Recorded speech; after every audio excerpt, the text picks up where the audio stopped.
எதிரும் புதிரும் நிகழ்ச்சி திறக்கிறது. மதமாற்றம் ஏன் நடைபெறுகிறது, இதை பற்றி பேசுவோம். இடைவெளிக்கு முன்னால் நீங்க சொல்லிட்டு இருந்தீங்க மதமாற்றம் என்பது இயல்பாக நடப்பது, அரசு சாசன அங்கீகாரம் இருக்கிறது அப்படின்னு. ஆனா அந்த மாதிரி மதமாற்றத்தை ஊக்குவிக்கலாமா? அதாவது ஊக்குவிப்பதுங்கிறதல்ல, நான் ஊக்குவிப்பை பற்றி எல்லாம் பேசவில்லை. நான் அரசியல் சாசன நிர்ணய சட்டம், அதாவது கான்ஸ்டிடியூஷன் ஆஃப் இந்தியா தந்திருக்கக்கூடிய உரிமையின் அடிப்படையில் தான் பேசுகிறேன். யார் வேண்டுமென்றாலும் எந்த மதத்தை பின்பற்றுவதற்கும் பிரச்சாரம் செய்வதற்கும் அதை நடைமுறைப்படுத்துவதற்கும் உரிமை இருக்கின்றது. இன்னைக்கு கூட பார்த்தீங்கன்னா நம்முடைய பாட புத்தகங்களை தீண்டாமை ஒழிக்கப்பட்டு விட்டது, தீண்டாமையினுடைய அனைத்து வடிவங்களுக்கும் தடை செய்யப்பட்டு விட்டது என்று சொன்னாலும் கூட தேர்ந்தெடுக்கப்பட்ட ஊராட்சி மன்ற தலைவர்கள் தாழ்த்தப்பட்ட சமுதாயத்தை சேர்ந்தவர்களாக இருந்தால் அவர்கள் தங்களுடைய ஆசனங்களில் உட்கார்ந்து அந்த பணியை செய்ய முடியாத ஒரு நிலை இருக்கின்றது. அப்போது அந்த மக்கள் சமத்துவம் எங்கே இருக்கின்றது என்று தேடுகிறார்கள். முஸ்லிம்களுடைய வீடுகளுக்கு வருகிறார்கள், விருந்துக்கு வருகிறார்கள்.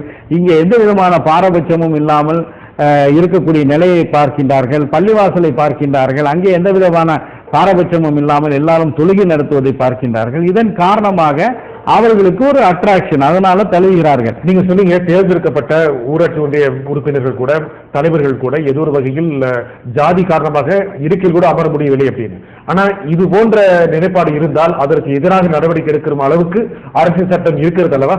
நிச்சயமாக இருக்கின்றது. ஆனால் அந்த அரசியல் சட்டத்தை நடைமுறைப்படுத்தக்கூடிய ஒரு வில், அதாவது ஒரு உறுதி ஆட்சியாளர்களுக்கு இல்லை. அது யாராக இருந்தாலும் சரி, அது திமுகவாக இருந்தாலும் சரி, அதிமுகவாக இருந்தாலும் சரி, அந்த சட்டத்தை நடைமுறைப்படுத்தி அங்கே சமத்துவத்தை நிலைநாட்டக்கூடிய அந்த உறுதி அவர்களிடம் இல்லை என்பதுதான் யதார்த்தமான நிலை. சமத்துவத்தை அரசியல் சட்டம் நிலைநாட்ட முடியுமா, அல்லது அதிகாரத்தில் இருப்பவர் நிலைநாட்ட முடியுமா, அல்லது மதங்கள் தான் நிலைநாட்ட முடியும்? அதாவது நாம் ஒரு மதச்சார்பற்ற நாட்டில் இருக்கின்றோம். நம்முடைய மதச்சார்பின்மை என்பது மற்ற மேற்கத்திய மதச்சார்பின்மை கோட்பாட்டிலிருந்து மாறுபட்டது. ஏனென்றால் மேற்கத்திய மதச்சார்பின்மை கோட்பாடு நெகேஷன் ஆஃப் ஆல் ரிலீஜன்ஸ், எல்லா மதங்களையும் நிராகரிப்பது. ஆனால் நம்முடைய நாட்டை பொறுத்தவரை எல்லா மதங்களுக்கும் சமமான உரிமை கொடுப்பது. எனவே அரசியல் சாசன சட்டம் சொல்லி இருக்கின்றதை நிலைநாட்டக்கூடியது அரசாங்கத்தினுடைய பொறுப்பு. அந்த கடமையை அரசுகள் அவ்வப்போது நிறைவேற்றுவதற்கு தவறுகின்றன. அதனால தான் இப்ப தர்மபுரியில நடைபெற்றது போன்ற நிகழ்வுகள்லாம் நடக்கின்றது. ஆனால் அரசுகள் அந்த சமத்துவத்தை ஏற்படுத்துவது தவறும் பொழுதுதான் மதமாற்றம் நிகழ்கிறதா? இல்ல, மதமாற்றத்துக்கு பல்வேறு காரணங்கள் இருக்கின்றது. அது ஒரு தனிப்பட்ட நபரனுடைய விருப்பம். அது இருந்தாலும் ஜாதி வேறுபாடு காரணமாக சமத்துவத்தை தேடுகிறவர்கள் மதம் மாறுகிறார்கள். நீங்க சொன்னீங்க இஸ்லாமிய வீடுகளுக்கு வரும்போது அவர்கள் சமமாக மதிக்கப்படுகிறார்கள் அப்படின்னு. அரசியல் சட்டம் எதை தந்திருக்க வேண்டுமோ, ஆட்சியாளர் எதை தந்திருக்க வேண்டுமோ அதை கொடுக்க மறுக்கும் போது மதம் கொடுத்து விடுகிறது அப்படின்னு சொல்றீங்களா? நிச்சயமாக அவர்களுடைய தேடலுக்கு மிக உறுதியாக நான் சொல்வேன், சமத்துவத்தையும் சகோதரத்துவத்தையும் இன்றல்ல நேற்றல்ல பல்லாயிரக்கணக்கான ஆண்டுகளாக உலகம் முழுவதும் நிலைநாட்டிய ஒரு மார்க்கம், ஒரு வாழ்க்கை நெறி இஸ்லாம். அது ஸ்பெயினாக இருந்தாலும் சரி, அல்லது அமெரிக்காவாக இருந்தாலும் சரி, அல்லது மேற்கிந்திய தீவுகளாக இருந்தாலும் சரி, அல்லது ஆஸ்திரேலியாவாக இருந்தாலும் சரி, எல்லா இடங்களையும் சமத்துவம் மறுக்கப்பட்ட மக்களுக்கு ஒரு வரப்பிரசாதமாக அல்லது அவர்களுடைய தேற்றங்களை எல்லாம் நிறைவேற்றக்கூடிய ஒரு வாழ்க்கை நெறியாக இஸ்லாம் தழுவுகின்றது. அது தமிழ்நாட்டுக்கும் பொருந்தும். நீங்கள் நேரடியாக சொல்லவில்லை என்றாலும் கூட இந்து மதத்தில் ஜாதி வேறுபாடு இருக்கிறது, ஆகையால் இந்து மதத்தை சேர்ந்தவர்கள் இஸ்லாமுக்கு வருகிறார்கள் அப்படின்னு சொல்றீங்க. இல்ல, சாதி என்பது யதார்த்தமான நிலைப்பாடு, அதை நான் தான் சொல்லணும்னு அவசியம் கிடையாது. ஆனா ஜாதி வேறுபாடு இருப்பதை இஸ்லாம் மதத்திற்கு வரும்படி இஸ்லாமிய சமூகத்தை சேர்ந்தவர்கள் ஊக்குவிக்கிறார்களா? நிச்சயமாக எந்த விதமான பொருளாதார ஊக்குவிப்போ மற்ற வகையான ஊக்குவிப்போ முஸ்லிம்களிடம் கிடையாது என்பதை நான் உறுதியாக சொல்ல முடியும். இன்னைக்கு எல்லாம் நேற்றல்ல, இன்னைக்கு ஊக்குவிப்புங்கிற என்று சொன்னால் நான் கேட்கின்றேன், பல நூற்றாண்டுகளுக்கு முன்பு, உதாரணமாக நான் தூத்துக்குடி மாவட்டம் உடன்குடியிலே பிறந்தவன். எங்கள் ஊரில் உள்ள பள்ளிவாசலில் சமீபத்தில் ஒரு சில ஆண்டுகளுக்கு முன்னால் ஜும்மா பள்ளிவாசலில் இருந்த கல்வெட்டில் ஒரு 3 நூற்றாண்டுகளுக்கு முன்பு வேளாள சைவ பிள்ளைமார் இஸ்லாத்தை தழுவி இந்த பள்ளிவாசல் கட்டப்பட்டது என்ற கல்வெட்டு இருக்கின்றது. எனவே இது காலங்காலமாக நடைபெற்று வரக்கூடிய மத மாற்றம் ஏற்படுவதுதான் சங் பரிவாரின் வெறுப்புக்கு காரணம் அல்லவா? நிச்சயமாக அது அவர்களுக்கு காரணம் என்பதில் மாற்று கருத்து இருக்க முடியாது.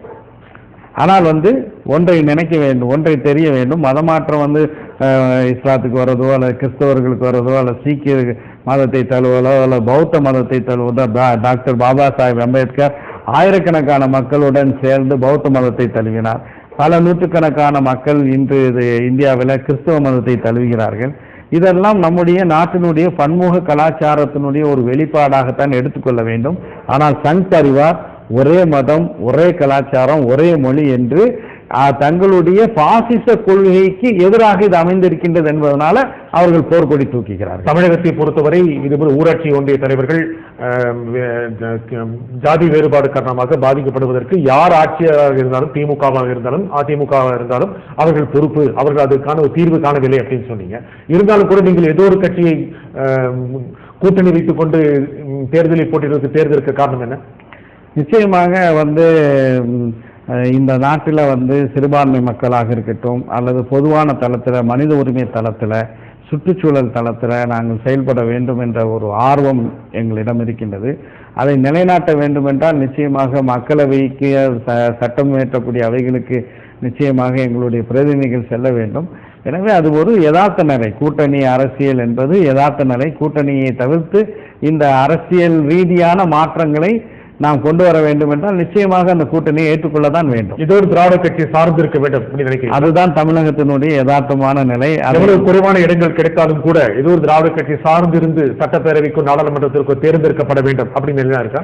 அதாவது குறைவான இடங்கள் என்று சொல்வதை விட தனித்தன்மையுடன் தேர்ந்தெடுக்கப்பட வேண்டும். ஏனென்றால் கடந்த காலங்களில் தமிழகத்தில் சிறுபான்மை மக்களை பிரதிநிதித்துவப்படுத்தக்கூடிய கட்சியாக இருக்கட்டும் அல்லது இந்த சட்டமன்றத்தில் கூட தாழ்த்தப்பட்ட மக்களை அல்லது வேறு சாதியினர்களை பிரதிநிதித்துவப்படுத்தக்கூடிய கட்சியாக இருக்கட்டும், எந்த பெரிய கட்சியுடன் கூட்டணி வைக்கின்றார்களோ அந்த கட்சியினுடைய சின்னத்திலேயே போட்டியிடுகிறார்கள். போட்டியிட்டு அவர்கள் தேர்ந்தெடுக்கப்பட்ட பிறகு அந்த பெரிய கட்சியினுடைய உறுப்பினர்களாக இருக்கக்கூடிய சூழல்ல அவர்கள் யதார்த்தமான தங்களுடைய நிலைப்பாட்டை சட்டப்பேரவைகளில் வெளிப்படுத்த முடியாது. ஆனால் எங்களை பொறுத்தவரை நாங்கள் மனிதநேய மக்கள் கட்சி 3 ஆண்டுகள் தான் ஆகியது. ஆனால் நாடாளுமன்ற தேர்தலிலும் எங்கள் சொந்த சின்னத்திலே போட்டியிட்டோம், சட்டப்பேரவை தேர்தலிலும் எங்களுடைய சொந்த சின்னத்திலே போட்டியிட்டோம். எனவே கூட்டணி வச்ச பெரிய கட்சியினுடைய சிறுபான்மை அணியாக மற்ற முஸ்லிம் கட்சிகளை போன்று அல்லது மற்ற தலித் கட்சிகளை போன்று இருக்கக்கூடிய ஒரு நிலை எங்களுக்கு இல்லை என்பதை நான் பதிவு செய்கிறேன். திராவிட கட்சிகளை சார்ந்து இருக்கும் போது சிறுபான்மை அமைப்புகளுக்கு தனி அடையாளம் சாத்தியமா? இப்படி தொடர்ந்து பேசுவோம் பாருங்கள்.